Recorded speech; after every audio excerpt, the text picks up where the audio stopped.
I think it's also very empowering. I honestly believe everyone should travel solo at least once in their life. And if you don't like it, fine, you don't have to do it again. But I think that the skills of being alone and, having to do things for yourself are really important, and that to go alone and to discover you can handle it is very, very empowering. Welcome to the Budget-Minded Traveler Podcast, your source for the tips and tactics that will inspire and equip you to travel the world. And the best part? It won't break your bank. And now, the Budget-Minded Traveler herself and your host, Jackie IRL. Hey guys, welcome to the Budget-Minded Traveler Podcast. Thanks for tuning in wherever you are in the world. We are starting a new series today. For the next 4 episodes, we're going to be chatting with women travelers on the subject of solo female travel. And some of them are married, some are single. We're just going to hit it from all angles. And guys, don't run away because there is good stuff in these interviews for everyone, of course. Solo travel does affect more than just females. And we do talk about that. So our first guest is Steph Yoder. She is the founder of 20somethingtravel.com, and we will bring her on in a minute. But first, I do have an important piece of news before we get into this series, and this is a hard subject for me to bring up, but in the interest of being transparent, since episode 1 of this podcast, I do think it's necessary for all of you guys who are faithful listeners to know. And I want to start by saying a big thank you for sticking with me this year, as my podcast schedule has been quite sporadic. I appreciate those of you who have emailed me with concern, and I want to be really open and honest with you, which is why I want to tell you that I actually have gone through a divorce this year, which is why I'm on this long-term solo trip, which is why I have done series recently on long-term travel, and now this one on solo female travel. They're both kind of directly relevant to my life these days. So it's a very scary thing to choose to be transparent like this, but I have been this way with you from the very beginning, so there's no reason for me to change that now. And I did write about this on my personal blog, travelingjackie.com, and I will link to it in the show notes page, which will be at thebudgetmindedtraveler.com/58. So go ahead and take a look at the post if you want to understand why I'm sharing this with you and why I do think that it's important for me to tell you this, as it is relevant to everything that is going to take place on the podcast and in my blogging from here on out. It hasn't been an easy subject to talk about, to say the least, which is why I'm not bringing it up till now. But now you know. So thank you for letting me say that. And we're going to go ahead and bring Steph on to kick off this series about solo female travel. We're so grateful to Osprey Packs for partnering with us and supporting the podcast, so please stay tuned for more about them later on. I have an opportunity for you to join me in real life for some real travel. Here's the latest Jump Adventures update.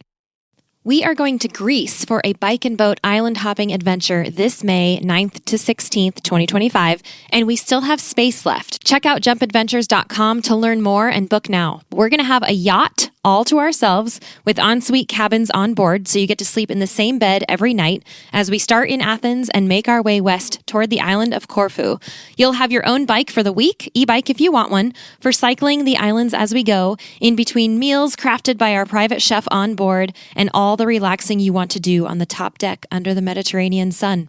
These bike and boat adventures are our most carefree and relaxed trips. All you have to do is say yes and show up, and there's still space. Head over to jumpadventures.com to grab your spot now, and we'll see you there. All right. Whew, shaking it off. Okay, here we go. So Steph Yoder is a successful blogger over at 20something Travel. You may have heard of her already, actually. Back in 2010, she took a career break and never went back to her 9-to-5 life, which is the story that I love. And in the past 5 years, she's been to dozens of countries and lived in Mexico, Argentina, and China. And she is now a full-time blogger and travel writer. And she actually lives in Seattle these days with her husband, Mike. So let's go ahead and bring Steph on.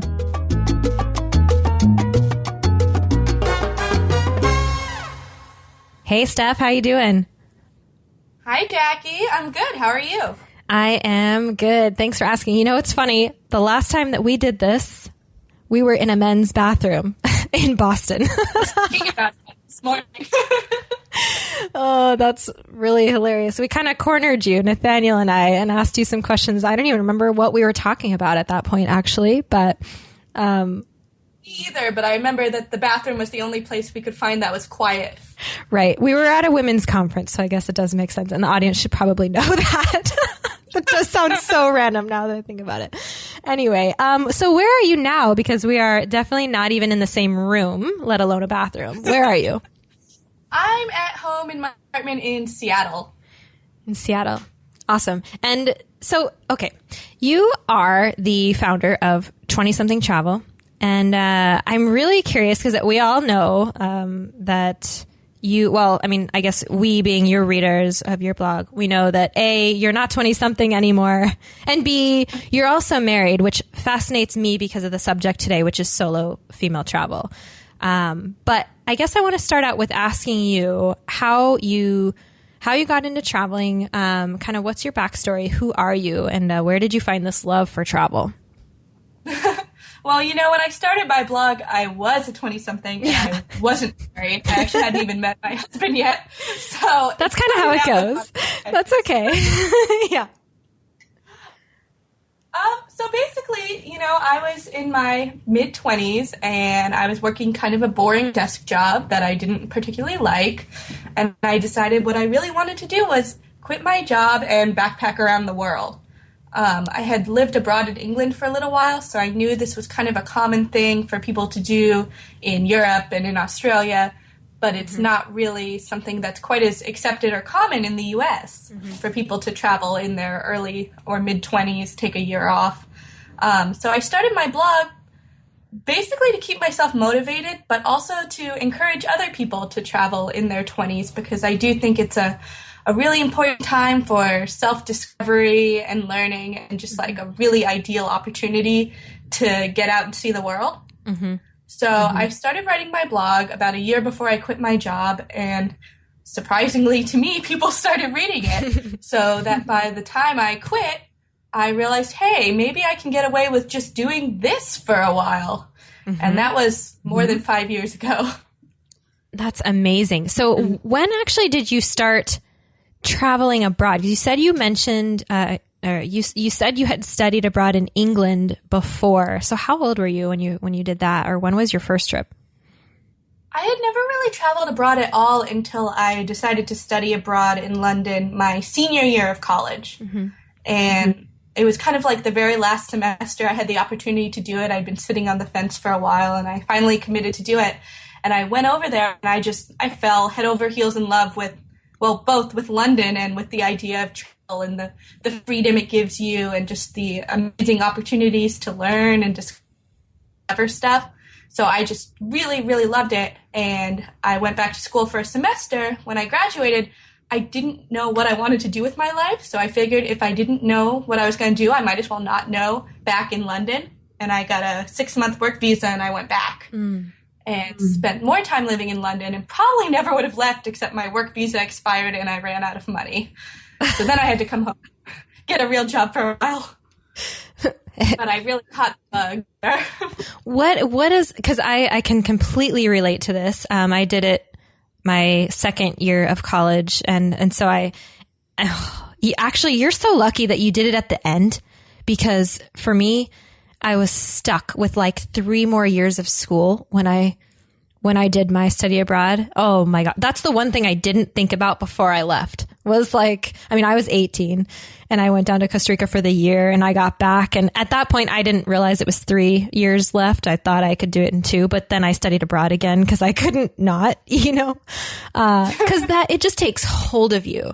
And I completely understand, like, in the simple sentence of, I just loved it so much and I fell in love with it. Like, we're saying so much in that simple sentence about how travel just says, yep, this is what you're going to do from now on. And it's like, okay, well, let's get back on a plane then and go do it. And I love that you wanted to, not know what you were doing with your life in London, because why not? Right. I mean, if you're going to be somewhere not knowing what to do, then take that advantage and go overseas.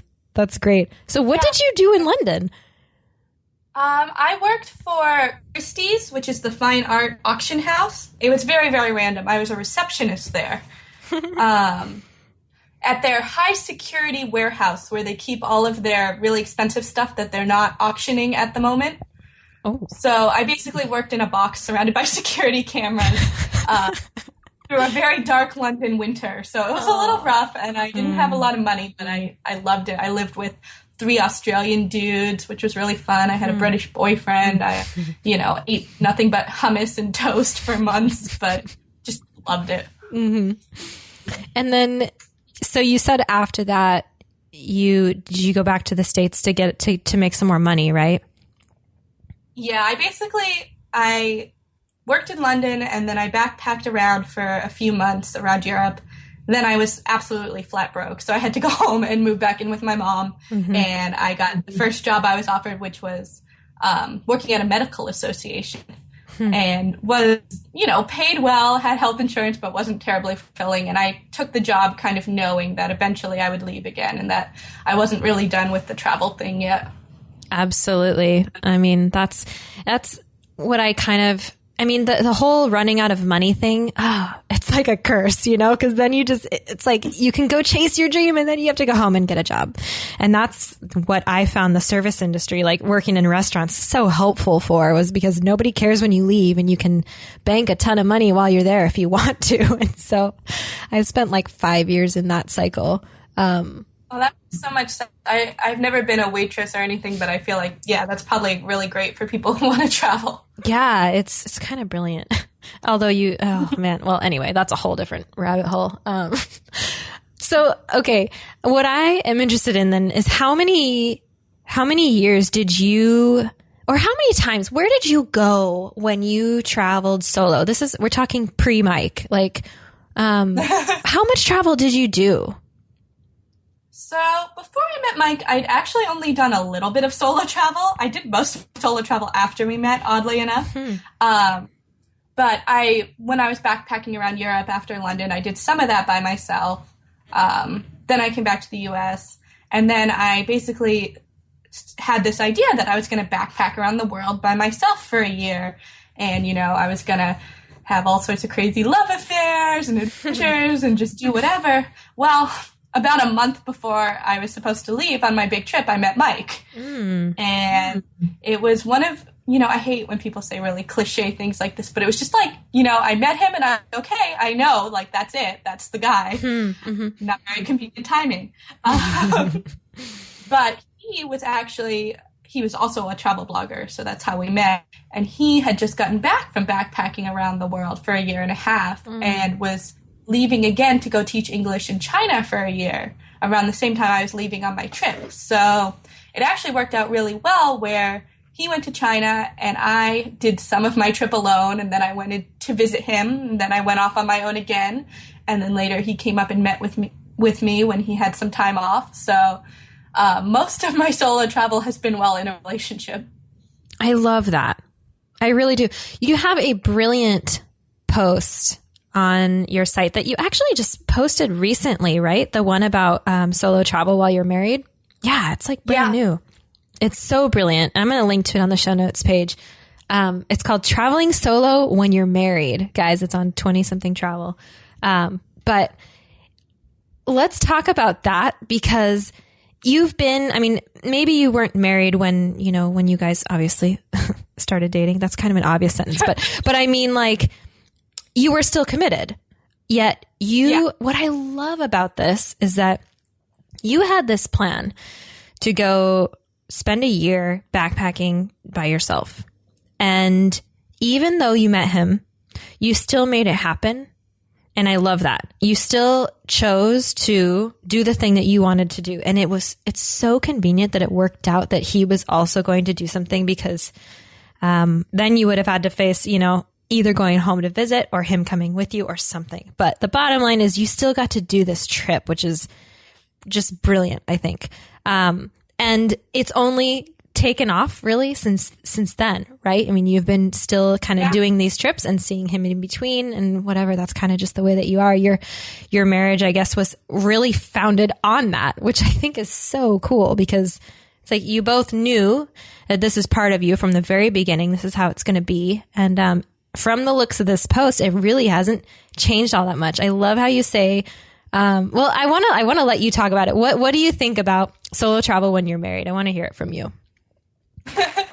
So, my basic opinion is when you get married, you are still you, and you still, are an independent person with your own wants and needs, and that solo travel is just a really good way to express that and stay true to yourself. For me, I'm a person who loves to travel, and I actually really like traveling alone. So the fact that I'm married doesn't mean I should have to stop doing that. Mm-hmm. And I'm very lucky that I met someone like Mike who supports me and who's on board with that, which is probably, I think that's part of the reason I fell in love with him. And I would think probably my independent nature is part of the reason he fell in love with me as well. Mm-hmm. Some of the major points that you have in this article that I really like, time apart is healthy. I love that. I think that that's absolutely right. Where have you been like in this last year that you actually went without him? Let's see. In the past year, I went to Sri Lanka by myself with a long layover in Hong Kong. And then I was in Barcelona for a few days by myself before he was able to come catch up with me. What else? Oh, I went to Boston by myself when I met you. Mm-hmm. Probably a couple other things that I can't think of right now. But, basically all the work trips I go on are usually solo. Mm-hmm. So probably about half a dozen different trips in the past year by myself. And then he also travels by himself for work as well. So, mm-hmm. And I mean, of course you miss him, right? Of course. I think that part of the best part about it actually is coming home, and you kind of develop a different appreciation for your spouse when they're not there. And it just feels so nice to come home to them. Mm-hmm. And do you ever kind of view it as like your me time? Is it like that for you? Oh, definitely. I think part of the reason I really like solo travel is because you can basically do whatever you want without having to compromise with another person. Mm-hmm. Traveling with another person is great in a lot of ways, but it does mean you have to make some sacrifices and change, the nature where you might travel by yourself. So like for me, when I'm on my own, I like to kind of just wander aimlessly, snack here and there. I might not sit down for a whole meal. I might go shopping, things Mike doesn't particularly like to do. Mm-hmm. So, I think it is definitely very self-indulgent, I would say. We'll come right back to that. Let's take a moment now to thank our wonderful show sponsors.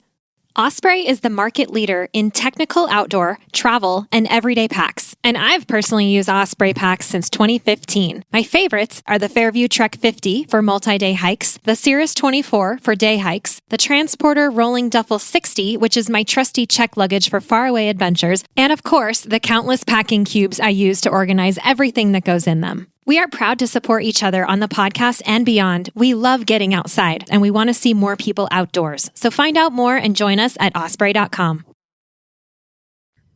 I agree. I mean, it's sometimes hard to put yourself in that, like think about doing it before you're there. I don't know if that makes sense, but a lot of women who kind of have a fear around traveling solo, and I think that maybe the fear isn't so much around doing things alone, but the kind of, maybe just being lonely or not having anybody to help make those decisions. But when you put yourself in the situation and you really kind of do feel that freedom to do whatever it is that you want to do, it's so liberating. And if you sit down and you decide you don't like a place, get up and leave, or whatever it is, if someone is trying to talk to you, you really don't like the conversation, you can leave. It's just like you don't have to depend on other people. And if there's something that you really wanted to see, and it's 10 o'clock at night and, you know, other people are going to bed, but it's still out there, you know, like take yourself for a walk, you know, whatever it is. I mean, you don't have to check in with other people. You don't have to do anything if you don't want to, you know, I mean, it's just like, it is very self-indulgent.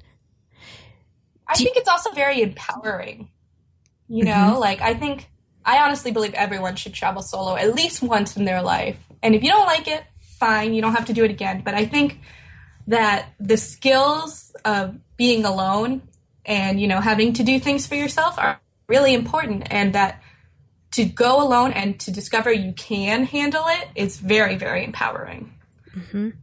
I think resourcefulness is one of the biggest, I think people underestimate their own resourcefulness when they travel. And this is especially highlighted in solo travel, because you are the only one there figuring out the next hotel, the next train ticket, the next meal, even. All of these things are on you alone to make the decision. And I think we so easily depend on each other sometimes to come up with things to do or whatever it is, even as simple as planning our day, you know, that we forget that we're completely capable of taking care of every single thing that it is we need to take care of when we're on our own, until we put ourselves in that position, you know? And so it's like we relearn just how to use some of the skills that we kind of just forget about, or we let go numb because we don't use them enough. And that fascinates me.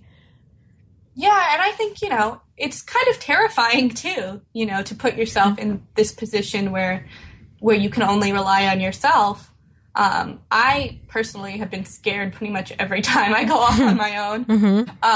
But I think that's important. I think a lot of people are put off by being scared, but I think that the being scared and doing it anyways is the really important bit.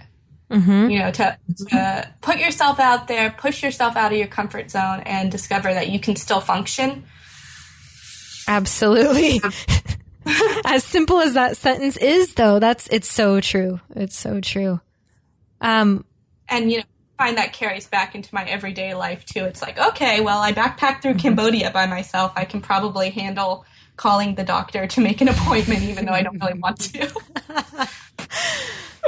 So funny. Yeah. And actually, that's a good point, is being bold to do things, because you do have to be the one to always speak. I mean, there's a lot of times that I travel with people, and I'm a linguist. Like, I love languages. And so I'm often looked at as the one in the group who will do all the ordering or whatever it is, you know? And I love to encourage the people that I'm traveling with to, you know, order the drink yourself, and this is how you say it, or something like that, you know?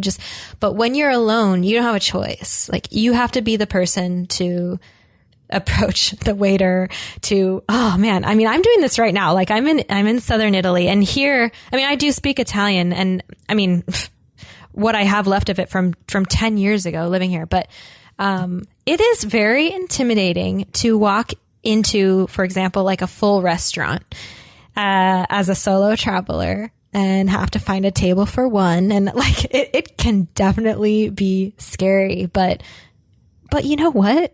No one else seems to care. Like, no one is really going to stare at you funny. I always tell people that eating out by yourself is a really good skill to practice at home too. You know, if it's something you're scared about dealing with when you travel, you can take yourself out to eat at home, and, you know, the more you do it, the less weird it starts to feel. It's so true. You have another post. I should link to this one too. It's so good. The one that you wrote for Hostel World, 9 Myths and 1 Truth. And you talk about that on there, and I love it. I still have never taken myself out to a movie by myself, but I know there's a lot of people who do that in the States. Like, just go out to a movie by themselves. They love it. I had always thought that was so weird. But what? I don't know why it feels weird, because you know, in a movie, you're not even talking to anyone. I know. It's so true. It's so true. Like, I think eating out alone is more intimidating because people could actually see you sitting by yourself. But the movie, you're in the dark. I don't know. I do occasionally when Mike's out of town, and it's always fun. It's kind of like taking yourself on a date. That's so funny.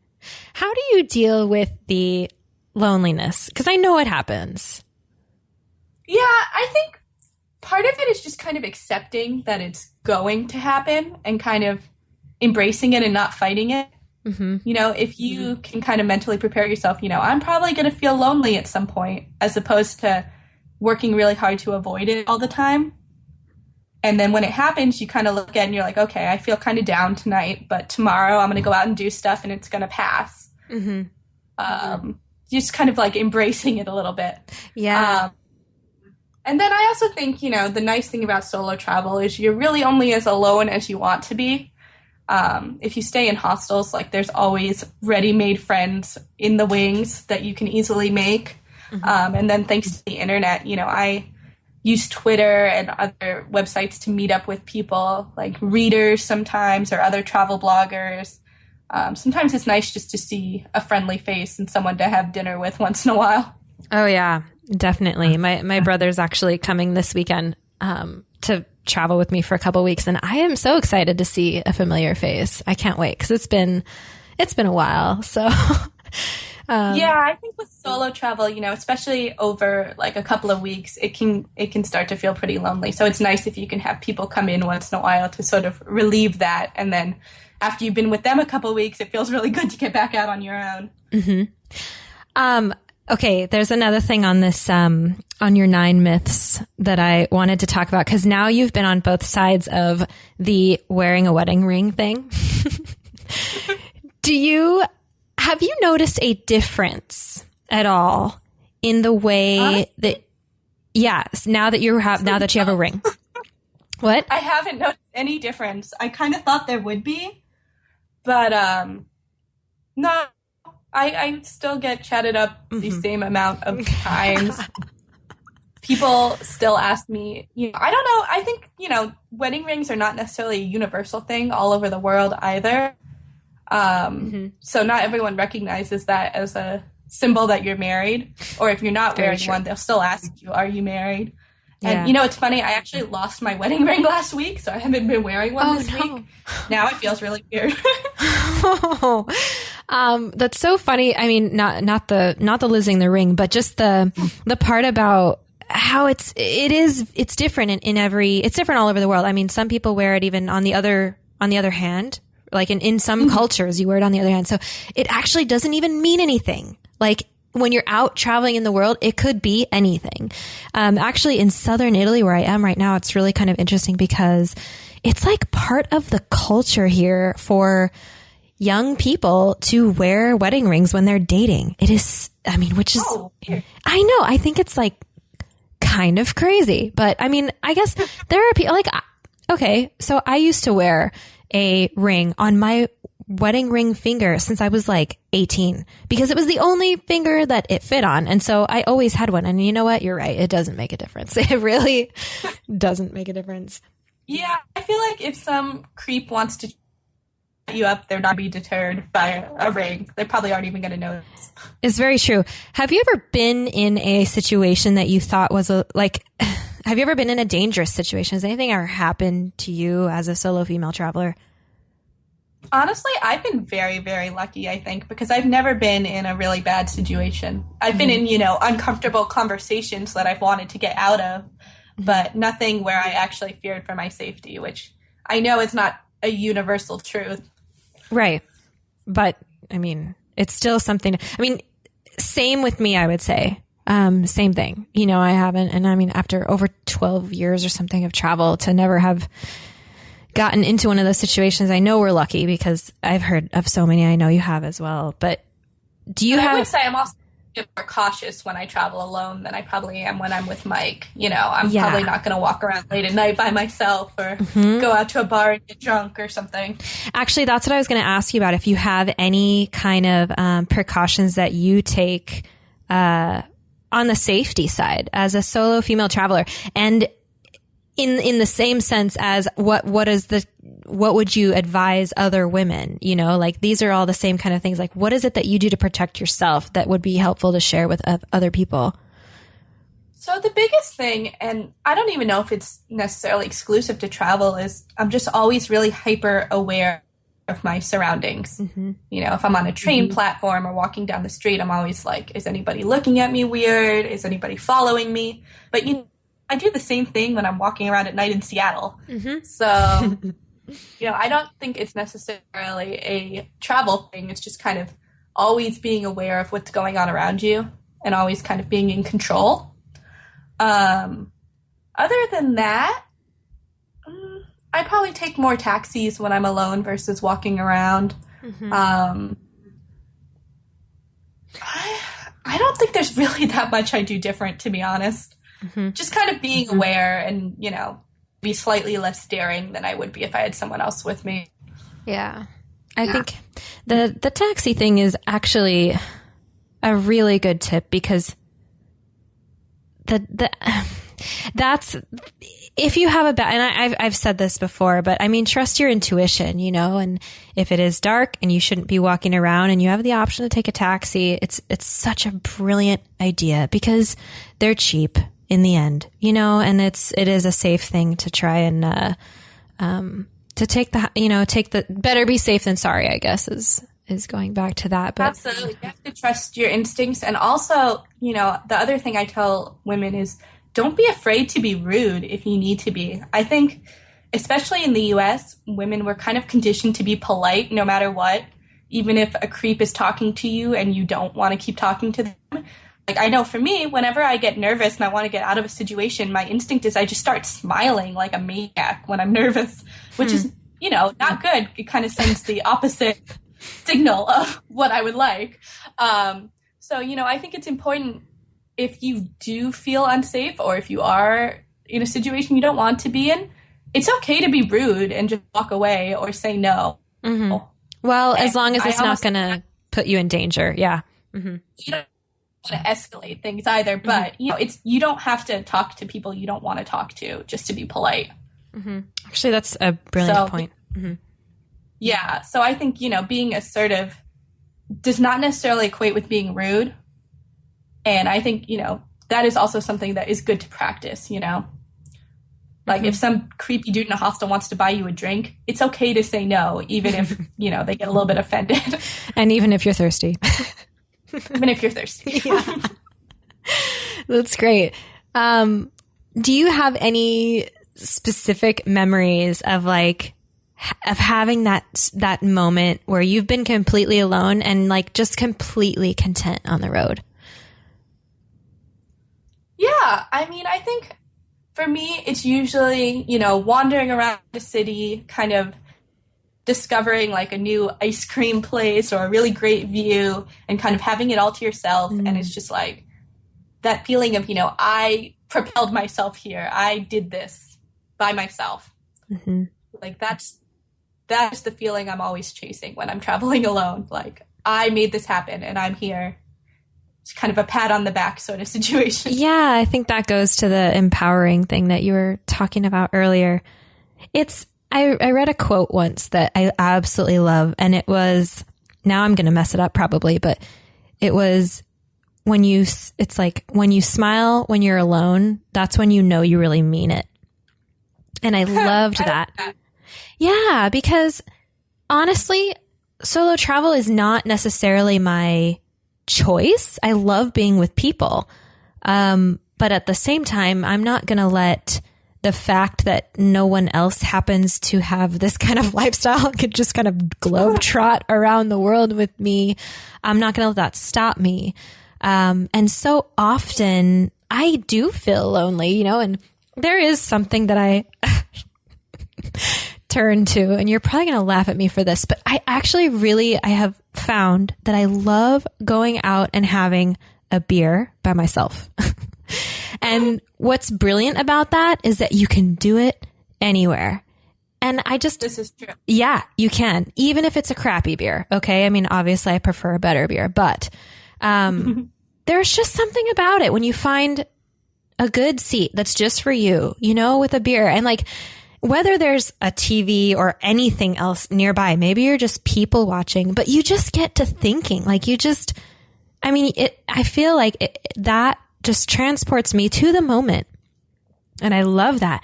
And I just reflect on everything, and I just find myself just smiling. I mean, and I swear it's not the alcohol. It's just the idea. I could do it with a cup of coffee too, but, having that go-to thing, I think is really Let me important. ask, would you say you're an introvert or an extrovert? Yes. I am extroverted, but I have some introvert tendencies. I mean, and I think my tendencies are that I actually really like being with one person rather than like an entire crowd.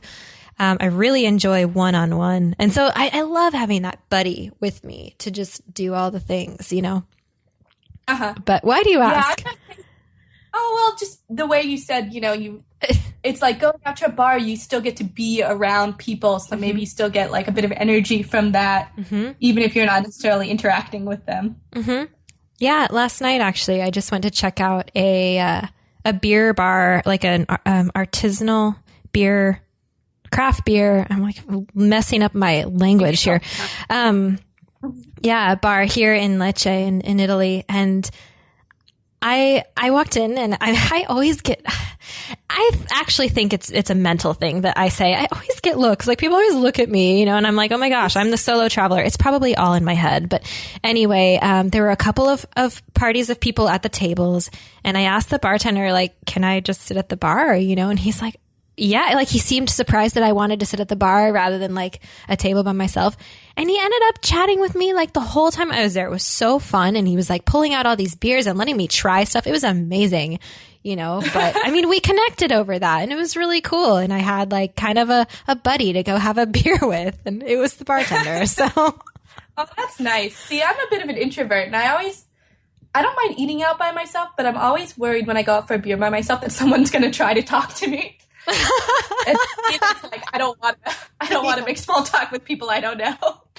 Yeah, you know, it's especially hard when it's not in English. Like that is so hard because it also taxes the brain like extra if you're trying to communicate in a language that's not your own. And sometimes if you're, you know, solo and not in the mood, then it's really hard to adapt to that kind of situation when you don't want it. And sometimes I am the same way. Like even I'll sit and I'm like, please don't talk to me. Please don't talk to me. Like I just want to eat my pizza and drink my beer by myself.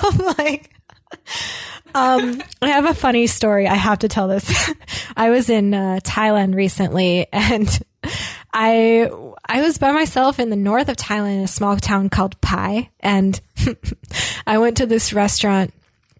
Yeah. And it was full. It was like this full restaurant. It was tiny. But it's just all the tables were, there was this table for two that was left. And I took one of the seats, and it was facing the street, you know, like everything in Thailand is like super social. And so I was almost in the street, but I was sitting at this table, and I kid you not, 4 different guys in the span of, I would say, was it 30 minutes? I don't even know.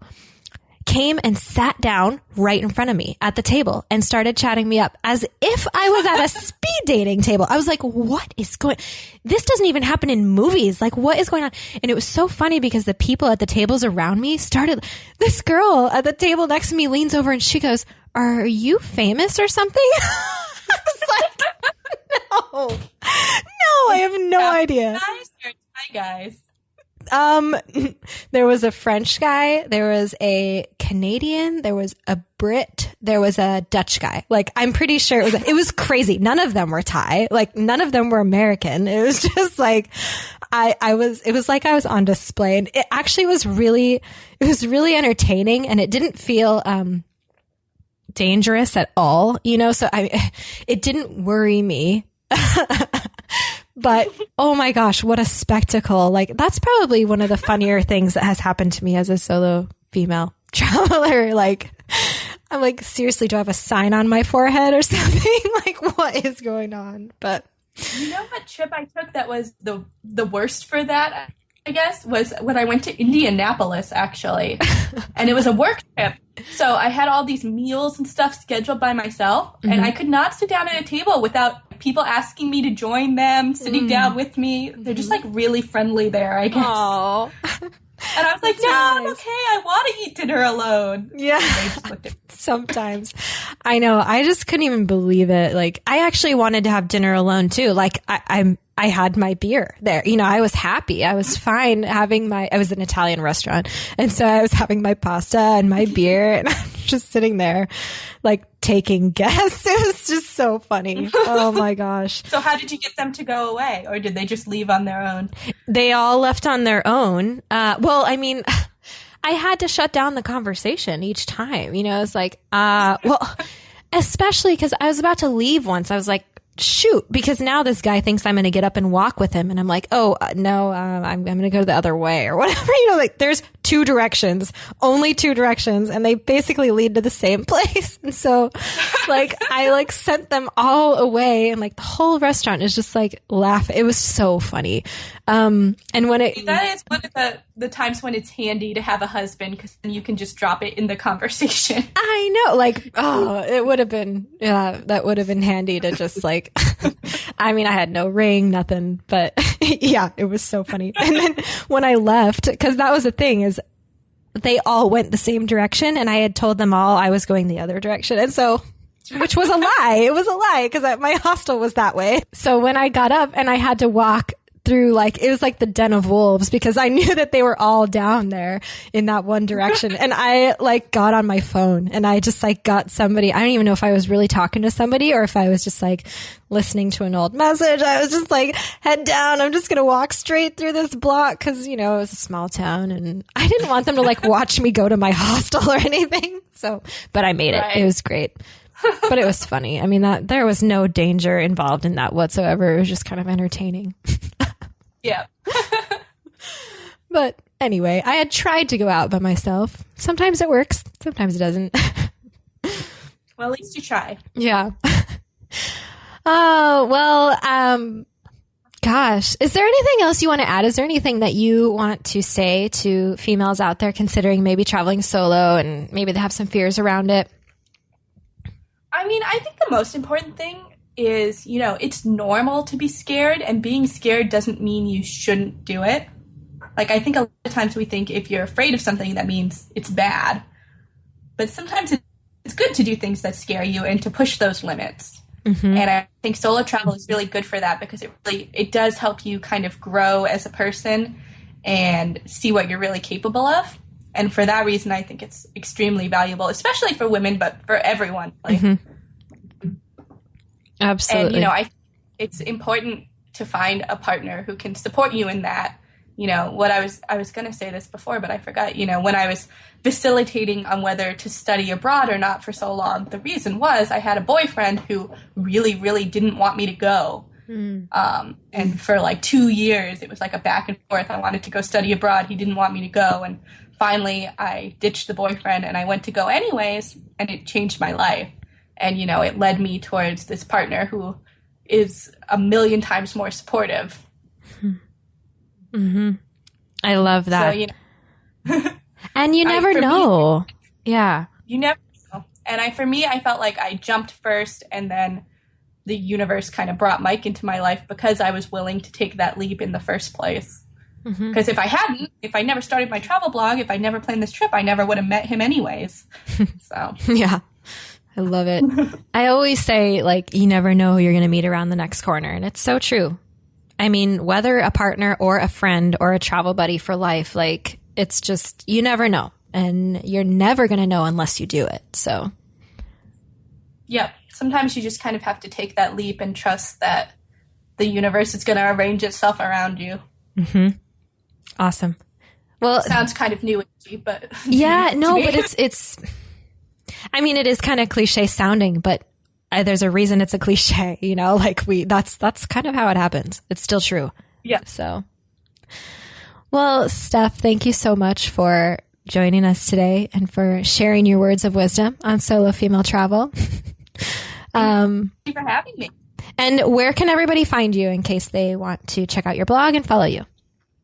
My blog is 20somethingtravel.com, 20-somethingtravel.com.